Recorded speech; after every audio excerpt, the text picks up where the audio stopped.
जमीन बेचकर वलीमे करने वालों,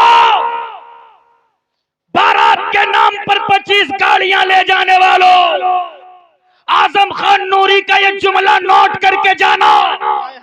और अगर ईमान की हरारत सीने में बाकी है तो मेरे सवालों का जवाब देना।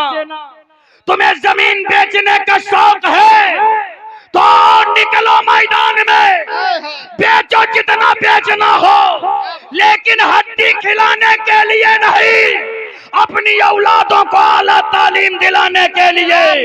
बनाओ उन्हें डॉक्टर, बनाओ उन्हें इंजीनियर, बनाओ उन्हें आईएएस, बनाओ उन्हें एसीपी डीएसपी, ताकि कल के तेरी आबादी की मस्जिद पर किसी पागल की गंदी निगाहें पड़े तब कौमे मुस्लिम का यही बच्चा इमाम के कंधे से कंधा मिला करके कहे हजरत फिक्र करने की जरूरत नहीं है, अंदर जाए अकीदे का मुसल्ला बचा ले, कलम की जोर पर मस्जिद का मिनारा हम बचाएंगे। नारे तकबीर, नारे रिसालत, मसलके आला हजरत, वलमाए अहले सुन्नत, हक्के खिताबत।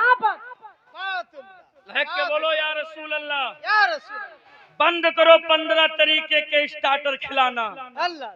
ये जो नातेदार रिश्तेदार स्टार्टर खा के जाते हैं, पलट कर कोई नहीं पूछता कर्ज से खिलाया था या तेरे पास मौजूद था। अगर तेरी औलादें कर्ज में डूब जाती है तो उनको ऊपर करने के लिए एक भी रिश्तेदार आगे नहीं बढ़ता है, और उन्हें खुशी होती है मुफलिसी की जिंदगी जिए तो और अच्छा, ताकि मेरे आगे झुक करके और हाथ फैला करके रहेंगे। ये तेरे कौम का हाल है, तो ऐसे ना शुक्रे रिश्तेदारों को हड्डियां खिलाकर अपनी जिंदगी में जहमत क्यों पैदा कर रहे हो, क्यों तबाह कर रहे हो अपने औलादों के मुस्तकबिल को, क्यों भगोना मंजवा करके भटियारे में डाल करके इनकी जिंदगी का भट्ठा बना रहे हो, क्यों अपनी औलादों के मुस्तकबिल को 7 जमीनों में दफन कर रहे हो। कल कयामत के दिन ये तुमसे पूछेंगे, ये अपने बाप दादाओं से पूछेंगे, बताओ क्या कसूर था मेरा कि मुझे तालीम से दूर रखा गया। कौन सा जवाब दोगे तुम इन नस्लों को। बंद करो अपने बच्चों को मुंबई वगैरह कम उम्री में भेजना, बंद कर दो। और अगर कोई ये कहे कि मेरा बेटा सिर्फ मुसलमान होने के वजह से ऊंचे पोस्ट पर न जा सका, तो तेरे बेटे झूठ बोल रहे हैं, झूठ बोल रहे हैं। इसलिए कि जो काबिल होता है दुनिया भले उसे धिक्कारे, मगर रब्बे काबा कभी अपने रहमतों से नाउम्मीद नहीं करता। बोलो करता है। अल्लाह की जात पे भरोसा है कि नहीं है। तो मेरे भाइयों और मेरे बुजुर्गों और मेरे दोस्तों, बस एक पैगाम ये लेकर के जाना कि तुमको मरना है तो अपने नस्लों को जिंदा करके मरना है। अरे बोलो ना सुभान अल्लाह।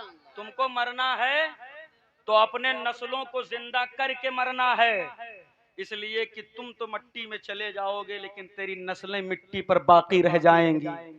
उन्हें मजहब इस्लाम का परचम बुलंद करना है, उन्हें नबी के दीन का प्रचार प्रसार करना है। लिहाजा एक कौम मुस्लिम के जवानों, अपने मौत की तैयारी करो। शराब पीकर नहीं, जुआ खेल कर नहीं, नाच देख कर दिखा कर नहीं, नाच कर नहीं, बल्कि इन दुनियादारी से दूर होकर अपने सर को रब की बारगाह में झुकाओ, अल्लाह की इबादत करो, कुरान की तिलावत करो, बुजुर्गों के फरामीन पर अमल करो और अपने नस्लों को आला तालीम दिलाओ। जब तुम अपने नस्लों को आला तालीम दिला करके इस दुनिया से जाओगे तो कब्र के अंदर जाने के बाद तुम्हें सदमा नहीं बल्कि अपनी नस्लों को देखकर खुशी महसूस होगी। क्या बात है, क्या बात है, सुभान अल्लाह। मैं दुनिया से आया हूँ तो कुछ करके आया हूँ। लिहाजा मेरे भाइयों, बच्चों को इल्मे दीने मुस्तफ़ा के साथ साथ दुनियावी तालीम भी दिलाना बोलो जरूरी है कि नहीं है। जरूरी। हाँ, अब यहाँ से इस जलसे से एक पैगाम लेके जाओ और यह अहद करके जाओ कि हम 2 टाइम खाते हैं, 1 टाइम खाएंगे मगर अपने बच्चों को पढ़ाएंगे। कोई जरूरी नहीं सबको इमाम साहब बना दो। सबको इमाम साहब बना दोगे तो नमाजी और मस्जिद कहाँ से लाओगे। हाँ, इतना इल्मे दीन सिखा दो कि वो हराम और हलाल में इम्तियाज पैदा कर सके, है ना। सही गलत हक और बातिल को का फर्क पैदा कर सके, जाने वो इतना इल्म दीन उसको सिखा दो। हाँ, फिर उसके बाद में दुनियावी तालीम दिलाओ। बीमार होते हो कि नहीं होते हो? दवा किससे लाते हो? हाँ, डॉक्टर से लाते हो ना। तो तुम्हें डॉक्टर की जरूरत है कि नहीं है? तो क्यों दूसरों के आगे हाथ फैलाते घूम रहे? सबसे ज्यादा तो मुसलमानों के यहाँ कचहरी कोर्ट में दौड़ना भागना लगता है ना। सबसे ज्यादा ईमान वालों के केसेस चल रहे हैं कचहरी में। आप उठा करके देखो तो लिस्ट और हिस्ट्री, सबसे ज्यादा इनके यहाँ कहूँ देवराना जेठाना के झगड़ा चल रहा है, कहूँ भाई भाई के झगड़ा चल रहा है, पड़ोसी पड़ोसी का झगड़ा चल रहा है, नाइक कुछ चलत है तो मेढ़िन काटे खत्ती मुकदमा चल रहा है। बोलो चल रहा है कि नहीं चल रहा है? ये तुम्हारा हाल है। अच्छा, ये मेढ़ी काटता कौन है? ये लड़के है? ये लड़के, इनका तौफीक ना है, डांटो तो खेते जाते हैं, बड़े मुश्किल से कौन गोड़त हैं। ये मेढ़ी कटे, मेढ़ी काटते हैं चच्चा लोग। वो लोग काटते हैं कि नहीं काटते? और चच्चा काट के बच्चा का पिटवा के वो पतली गली से निकल भी लेते हैं। ये हाल है मुसलमानों का। तुम्हें कब्र में जाना है चच्चा, उसकी तो तैयारी कर लो। है? अभी हाल ही में एक हजरत हमसे बता रहे थे कि उनका नाम नहीं लूंगा इसलिए कि कैमरा भी चल रहा है, बात उन तक न पहुंच जाए। एक हाजी साहब थे, तो गए हज करने, वापस आए जब, इल्ला माशाल्लाह मैं सारे हाजियों की बुराई नहीं करता, कुछ लोग ऐसे भी हैं जो मदीना देख करके अपनी जिंदगी संवार लेते हैं। अल्हम्दुलिल्लाह जाते हैं तो उन्हें तौबा की तौफीक मिलती है, और ताइब बनकर के रब की बारगाह में तौबा करते हैं, अल्लाह मकबूल भी करता है, और आते हैं तो चेहरे पे नूर टपकता है। क्या बात है ना? क्या बात। लेकिन कुछ हाजी साहब लोगों की बात बता रहा हूँ, गए तो मक्का गए, मदीना गए, घूमे टहले, हज वगैरह किया, वापस आए तो किसी ने गांव के आदमी ने पूछा, कहा चच्चा हज करे गए रहो, खैरियत तो है, मजा आया, अच्छा लगा? कहें ना, इससे अच्छा तो हमका अजमेर में लगा रहा है। तो कहीं ये कहे चच्चा? कहें भैया जाने ना, एक तो 5 महला पहन रूम मिला रहा है, ऊपर से वहां लिफ्ट ना रहा है, पैदरे बूढ़ी हड्डी उतरी, अब पूरे बाजार में ढूंढन की कहूँ कलावा मिल जाए, लैया मिल जाए, बरसोला मिल जाए, लई ले लड़कन खत्ती, लेकिन पूरे मक्का मदीना में कहूँ देखे कि नहीं मिला। इससे बढ़िया तो हमरे गाजी बाबा के हुआ, इससे बढ़िया तो हमरे गरीब नवाज के हुआ, चाहे जत्ता बोरन कलावा भल्ला बोरियन लैया भल्ला। तो कुछ हमारे चच्चा हैं जो लैया बरसोला खरीदने जाते हैं। लिहाजा मेरे कौम के जवानों और बुजुर्गों, जब उमरा और हज के लिए जाया करो तो किसी आलिम की सोहबत इख्तियार करके कुछ सीख लिया करो। क्या बात है। खाली मुंह टेढ़ा कर करके वहां से सेल्फी खींचने के लिए न जाया करो। आजकल तुम्हारा तवाफ काबा में नहीं, बल्कि सेल्फी तो जो है सोशल मीडिया पे तवाफ होता है। इस कदर तो बोलो ना सुभान अल्लाह। मौत पर किसी का इख्तलाफ नहीं है, सब मुत्तहिद है कि मरना है, एक दिन सबको जाना है, एक दिन सबको जाना है। अब जरा बताओ परेवा गांव के सुन्नी गयूर जिंदा दिल मुसलमानों, रखो अपने कलेजे पे हाथ और बताओ कि जब तुम जानते हो कि तुम्हें मरना है, जब तुम जानते हो हमें कब्र की तारीकियों का सामना करना है, जब तुम जानते हो कि हमें इस दुनिया को खैराबाद कहना है, तो तुमने अपने मरने की तैयारी क्या किया है? क्या किया है तुमने अपने मरने की तैयारियों में? क्या किया है तुमने कब्र की तैयारी के लिए? कौन से ऐसे आमाल आपने किए हैं जो तुम कब्र की तारीकी को दूर कर मुस्तफा जाने रहमत के रहमतों का सहारा पाओगे? बताओ।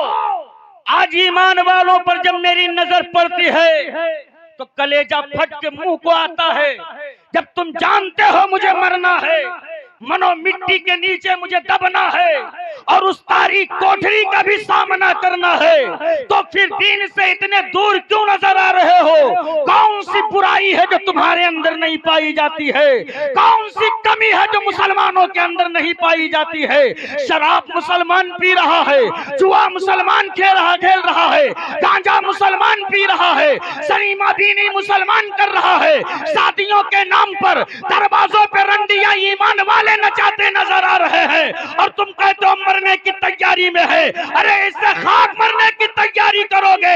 अगर मरने की तैयारी करना है तो छोड़ो दुनिया के इन तमाम रंगीनियों को, मार दो दुनिया की रंगीनियों को ठोकर और आ जाओ अल्लाह रब्बुल इज्जत की बात बारगाह में, झुकाओ अपने सर को और लो सहारा गुंबदे खजरा का और कहो या रसूल अल्लाह मैं मुजरिम हूँ आका, मुझे साथ ले लो कि रास्ते में है जा बजा खाने वाले। नारे तकबीर, नारे रिसालत, मसलके आला हजरत। नारे तकबीर, मुकम्मल जिंदगी के साथ हाथों को उठाकर नारे तकबीर, नारे रिसालत, मसलके आला हजरत, जिंदाबाद, उलमाए अहले सुन्नत, जिंदाबाद, फैजाने गौसे आजम, जिंदाबाद, फैजाने सरकार ताजुल शरिया, जिंदाबाद। नारे तकबीर, नारे रिसालत। या रसूल, लहक के बोलो या रसूल अल्लाह। या रसूल, ऐसे नहीं पूरी जिंदगी से बोलो या नबी अल्लाह। या नबी।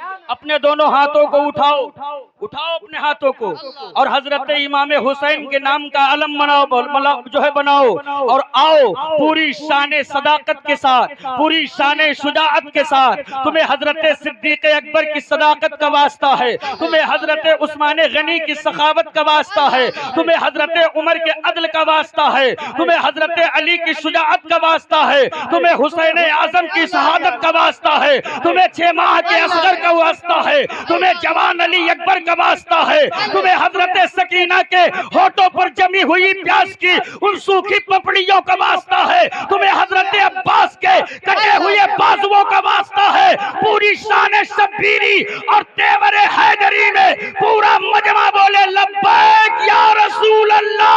लब्बैक या रसूल अल्लाह, ऐसे नहीं जिंदगी से बोलो लब्बैक या रसूल अल्लाह। लब्बैक या रसूल अल्लाह। अब बेदार हो गए ना इंशाल्लाह, थोड़ा सा साथ दीजिए इंशाल्लाह। मैं कुछ कहने की कोशिश कर रहा हूँ, आप मेरा मिजाज बना दीजिए। 15 मिनट मुझे आप बर्दाश्त कीजिए, फिर इंशाल्लाह कितना आपको बर्दाश्त करना है मैं समझ जाऊंगा। एक मर्तबा बेशगी कह दीजिए या रसूल अल्लाह। या रसूल, कौन सी तैयारी है मरने पर तुम्हारी? मौत से डरने वालों, ईमान वाला कभी मौत से नहीं डरा करता। हाय हाय हाय, क्या बात है, क्या बात है। इसलिए मौत से वो डरे जिसे अगले जन्म में कुत्ता बिल्ली चूहा बनने का डर हो। हाय हाय हाय। हम तो ईमान वाले हैं और हमारा ईमान ये है जी, कि हम दुनिया में जब तक रहते हैं लाखों खर्चा करके सिर्फ गुंबदे खजरा देखते हैं, अल्लाह अल्लाह। लेकिन ईमान वाला खुश इस बात पे है कि सांसों का सिलसिला टूटा, अहबाब ने कब्र की कोठरी में लिटाया, तो वहाँ हम सिर्फ गुंबदे खजरा नहीं बल्कि गुंबदे खजरा के मकीन की जियारत करेंगे, है ना। इसलिए ये मरने की धमकी तो ईमान वालों को कोई दे ही ना। ईमान वाला कभी मौत से नहीं डरा करता है। लेकिन अफसोस सद अफसोस, आज जब कौम मुस्लिम पे मेरी नजर पड़ती है, ये उलमाए इकराम हर जलसों से, हर तकरीरों से और अशार और कलाम के जरिए पूरी कौम को जगाने की, बेदार करने की कोशिश कर रहे हैं, मगर कौम मुस्लिम गफलत की चादर तान करके ऐसे सो रहे हैं जैसे दीन से इनका कोई रिश्ता ही नहीं। अफसोस है मुझे इस बात पर कि आज ईमान वालों की जमात पर जब नजर डालो तो सबसे ज्यादा अनपढ़ जहां मिलते हैं मुसलमानों के यहाँ मिलते हैं। सबसे ज्यादा तालीम से दूरी जहां है वो ईमान वालों की आबादियां और बस्तियां हुआ करती हैं। आप समझते हैं कि इसका खसारा हमें क्या हो रहा है? आप समझते हैं इस पर हमें नुकसान क्या हो रहा है? इस पर नुकसान ये हो रहा है कि तेरी नस्लों को तबाह बर्बाद किया जा रहा है। मरना है बस सिर्फ इतना समझ गए, इसके आगे तुम्हें तैयारी क्या करनी है इस पर गौर नहीं है तुम्हारा। अल्लाह, मर के जाओगे मदीने वाले को चेहरा भी दिखाना है, क्या तैयारी किया है आपने? कौन सी तैयारी है आपके पास बताएं मुझे। अल्लाह, भाई भाई से को देख करके जल रहा है। हसद की आग तो ईमान वालों की बस्तियों में इस कदर लग चुकी है कि कोई किसी का पुरसाने हाल ही नहीं है, अल्लाह। और इससे आमो खास सब इससे बच नहीं पा रहे हैं इल्ला माशाअल्लाह। जी, इस हसद की आग ने बहुतों को जला के रख दिया है। अच्छी बात। भाई भाई का दुश्मन है। एक ईमान वाला एक ईमान वाले के बारे में ये गुमान रखता है कि कोई ऐसा आला मुझे मिल जाए जिससे मैं इसे पस्ती में पहुंचा दूं। अल्लाह, एक ईमान वाला एक ईमान वाले को जलील देखने की तमन्ना रखता है, रुसवा करने की तमन्ना रखता है। अब बताओ ये ईमान की निशानी है? तुम क्या समझते हो मुर्गा बिरयानी लंगर नियाज गागर यही ईमान है? नहीं नहीं, मेरे मुस्तफ़ा करीम सल्लल्लाहु अलैहि वसल्लम को अगर मानते हो, जानते हो, उन पर जान कुर्बान करने का जज्बा रखते हो, तो मुस्तफ़ा की जिंदगी देखो कि नबी आखिरुज़ ज़माने अपने तो अपने हैं, अगर बेगानों ने हथियार डाला है तो मदीने वाले ने झिड़का नहीं है, बल्कि सीने से लगाकर दुआओं से नवाजा है। अल्लाह अल्लाह और आज तुम्हारा हाल क्या है? जो अपना है हम उसी को काटने में लगे। अल्लाह अल्लाह अपनों को हम चाहते हैं ये पस्ती में पहुंच जाए, अपनों को हम चाहते हैं ये बर्बाद हो जाए, ये खसारे में चला जाए, इसका कारोबार तबाह हो जाए, ये ज़हनी एतबार से बर्बाद हो जाए, ये जिस्मानी एतबार से बर्बाद हो जाए। यानी मुसलमान एक दूसरे मुसलमान को तबाह करने के लिए जो कुछ करना पड़ रहा है करने को तैयार है। आप क्या समझते हो इसमें हमारी कामयाबी है? आप क्या समझते हो इसी में हमारी फलाह है? याद रखना, इसी में तुम्हारी तबाही है। यही वजह है कि आज रुसवाई तुम्हारी मुकद्दर बनती नजर आ रही है। यही वजह है कि आज तुम पूरी दुनिया में जलील हो रहे हो, जलील। यही वजह है कि आज तुम्हें दुनिया आतंकवाद का लक़ब दे रही है। यही वजह है कि आज दुनिया तुझे दहशतगर्द कह के पुकार रही है। यही वजह है कि दुनिया तुझे आज अमन का बागी कह रही है। इसलिए अमन से हमने अपना रिश्ता तोड़ दिया, इसलिए मुस्तफा से हमने अपना नाता तोड़ दिया।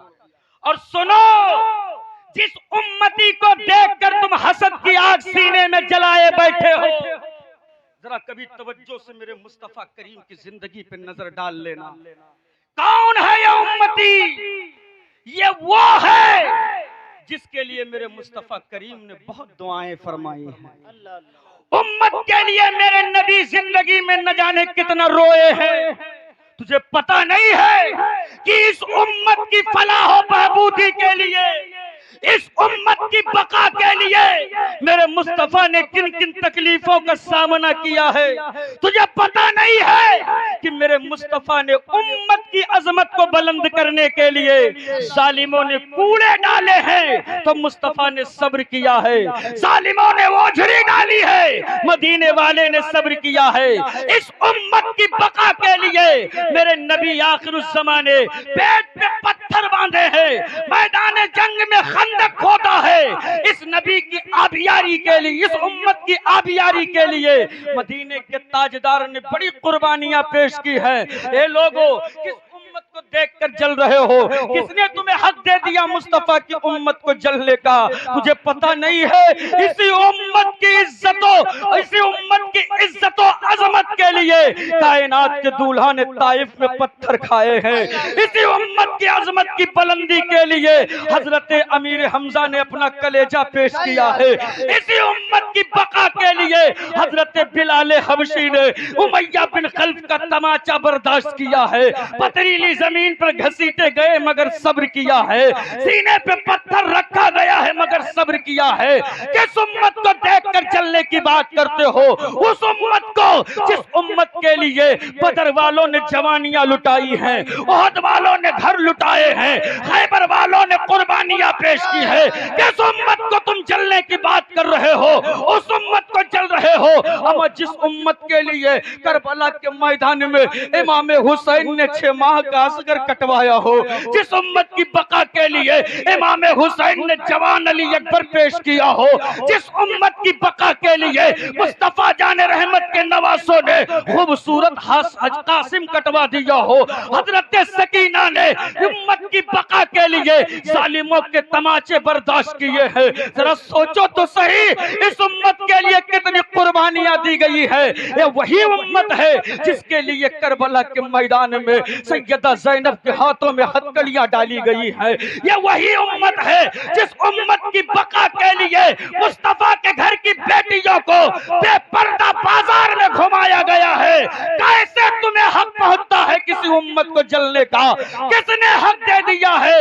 एक कौम मुस्लिम के जवानों, यही वजह है तुम आतंकवाद कहे जा रहे हो, यही वजह है तुम दहशतगर्द कहे जा रहे हो, यही वजह है कि तुम अमन का बागी बताए जा रहे हो। अरे जिस दिन से तूने अबू जहल की जिहालत अपने जिंदगी से निकाल दिया, जिस दिन से तूने उतबा और शैबा की मक्कारियों को अपने जिंदगी से निकाल दिया, फिर जब तेरी जिंदगी की खूबसूरत किताब की दुनिया मुताला करना शुरू करेगी और तेरे जिंदगी के किताब को पढ़ना शुरू करेगी, तो मेरा यकीन है फिर उस जिंदगी की किताब में कोई अबू जहल नहीं होगा, कोई अबू लहब नहीं होगा, कोई उतबा नहीं होगा, कोई शैबा नहीं होगा, बल्कि जिंदगी की उस किताब में कहीं अबू बकर सिद्दीक की सदाकत नजर आएगी, कहीं उमर फारूक का अदल नजर आएगा, कहीं उस्मानी सखावत नजर आएगी, कहीं हैदरी शुजाअत नजर आएगी, कहीं हुसैन की शहादत नजर आएगी और कहीं हजरत गौसे आजम की करामत नजर आएगी। नारे तकबीर, नारे रिसालत, मसलके आला हजरत वलमाए अहले सुन्नत, नारे तकबीर, नारे रिसालत। लेकिन अफसोस, अफसोस सब अफसोस, ईमान वालों तुम्हें न जाने क्या हो गया, न जाने तुम्हें क्या हो गया है। उर्स के नाम पर तेरे घर की बेटियां मेलों में बेपर्दा घूम रही हैं। क्या हो गया है तुम्हें? तुम्हें मरना है, ये मरने की तैयारी है। घर के आंगन में जब तक डीजे न बज जाए, शादी पाए तकमील तक नहीं पहुंचती है, ये तुम्हारी कब्र की तैयारी है। जब तक तेरे दरवाजों पर वहशियाएं डांस करके न चली जाएं, तेरी शादियां मुकम्मल नहीं होती हैं। तुमने ये मरने की तैयारी की है। जरा सोच, कौन सा चेहरा लेकर मदीने वाले की बारगाह में पहुंचोगे, कौन सा मुंह लेकर मदीने वाले की बारगाह में जाओगे? क्या कहोगे? या रसूल अल्लाह, मैं शराबी था, मैं जुआरी था, मेरे आंगन में मुजरे होते थे, ये जाओगे मुस्तफा की बारगाह में कहने के लिए? अरे जरा बताओ, जहेज के नाम पर कटोरा लेकर भीख मांगने वाले, ईमान का दावा करने वालों, अगर गरीबों की बेटियां कल हश्र के मैदान में दामन रहमतुल लिल आलमीन पकड़ ले और आका की बारगाह में शिकायत कर दे, या रसूल अल्लाह, इस दुनिया दारे फानी में दौलत वालों की कमी न थी, खजाने कोयलों की कोई कमी न थी, बड़े बड़े रोऊसा मौजूद थे, बड़े बड़े दौलतमंद मौजूद थे, लेकिन फिर भी मैं आपकी उम्मत में पैदा हुई और हालत यह है कि आपके ईमान वालों के पास दौलत होने के बावजूद भी मैं दुनिया से बगैर शादी के चली आई। मेरे हाथ पीले न हो सके, मेरा निकाह न हो सका, मैं अपने बाप के दरवाजे से अपने ससुराल तक विदा होकर के न जा सकी। या रसूल अल्लाह, इसमें मेरा क्या कसूर था? सिर्फ इतना कसूर था कि मेरा बाप गरीब था, उसके पास जमीनों का जखीरा नहीं था कि उसे बेच करके इन जहेज के भिखारियों के कटोरे भर सके। सिर्फ मेरा इतना जुर्म था। ये ईमान वालों, कौन सा जवाब दोगे मुस्तफा को? लिहाजा बरेली का इमाम आज भी पूरी दुनिया को मुतनब्बे कर रहा है, ये दुनिया वालों, आज ले उनकी पनाह, आज मदद मांग उनसे, फिर न मानेंगे कयामत में अगर मान गए, फिर न मानेंगे कयामत में अगर मान गया। मेरे भाइयों और मेरे बुजुर्गों, तुमने अपनी जिंदगी को तबाह करके रख दिया, अपने हाथों से तुमने अपनी नस्लों को बर्बाद कर दिया। तुम जानते हो मैं मरना है, तुम ये भी जानते हो एक दिन मनो मिट्टी के नीचे दफन होना है, लेकिन तैयारी तुमने जर्रा बराबर नहीं की। कोई तैयारी ईमान वालों के पास नहीं है। जवानों की बात तो बहुत दूर की है, 60 साल के चच्चा भी दाढ़ी छिलवा रहे हैं। अल्लाह, इस कौम का ये हाल है, चच्चा भी दाढ़ी छिलवा रहे हैं। एक मरतबा मैं एक हज्जाम के यहाँ बाल बनवा रहा था, एक चच्चा आए, 60 के ऊपर रहे होंगे, चलते थे तो बदन कांपता था, लेकिन जब हज्जाम के पास बैठे दाढ़ी छिलवाने के लिए तो कहा, भैया एक मरतबा उल्टा अस्तरा घुमा दो। तो कहा, चच्चा खैरियत तो है, काहे इन उल्टा घुमा दो, वरना फिर तीसरे दिन खूंटी निकल आती है ना। यानी अब कब्र में इनका पैर नहीं, ये खुद लटक रहे हैं, मगर फिर भी अपने गाल को दमदम का हवाई अड्डा बनाने में लगे, है ना। बन जाए कितना जल्दी। अरे चच्चा, अब आपके जवानी के दिन गए, अब आपको कब्र में फरिश्तों का सामना करना है। अब तो मदीने वाले का दामन पकड़ लो।